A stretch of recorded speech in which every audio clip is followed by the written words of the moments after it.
આવનારા દિવસોમાં ભાવનગર શહેર ખાતે જગન્નાથજીની રથયાત્રા થનાર છે। આ પરિપ્રેક્ષ્યમાં છેલ્લા 2 દિવસ એટલે કે 15 અને 16 જૂન 2024ના રોજ ભાવનગર શહેરના તમામ પોલીસ સ્ટેશનના પોલીસ અધિકારી કર્મચારી, એલસીબી, એસઓજી અને પેરોલ ફરલોના તમામ અધિકારી કર્મચારી એની મદદમાં ટ્રાફિક બ્રાન્ચ અને હેડક્વાર્ટરના પોલીસ અધિકારી અને કર્મચારીઓને સાથે રાખી સાંજના 5 વાગ્યાથી લઈ રાત્રિના 11 વાગ્યા સુધી તથા રાત્રિના 11 વાગ્યાથી લઈ સવારના 6 વાગ્યા સુધી આમ 2 અલગ અલગ ભાગમાં ડ્રાઈવ રાખવામાં આવેલી હતી।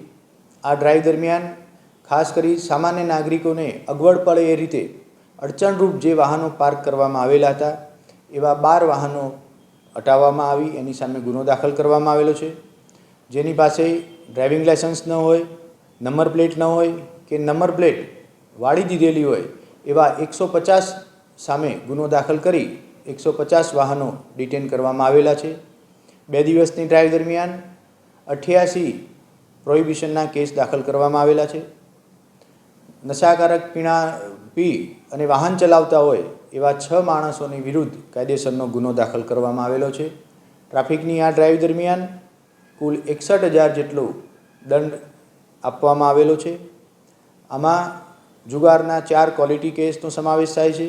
જે પ્રોહિબિશનના કેસ દાખલ કરવામાં આવેલા છે એમાં 2 ક્વોલિટી કેસનો સમાવેશ કરવામાં આવેલો છે।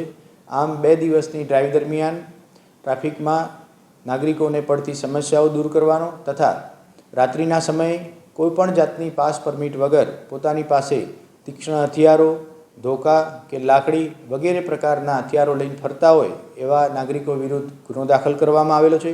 આવા 88 વ્યક્તિઓની વિરુદ્ધ જીપી એક્ટ 135 મુજબ ગુનો દાખલ કરી કાર્યવાહી હાથ ધરવામાં આવેલી છે।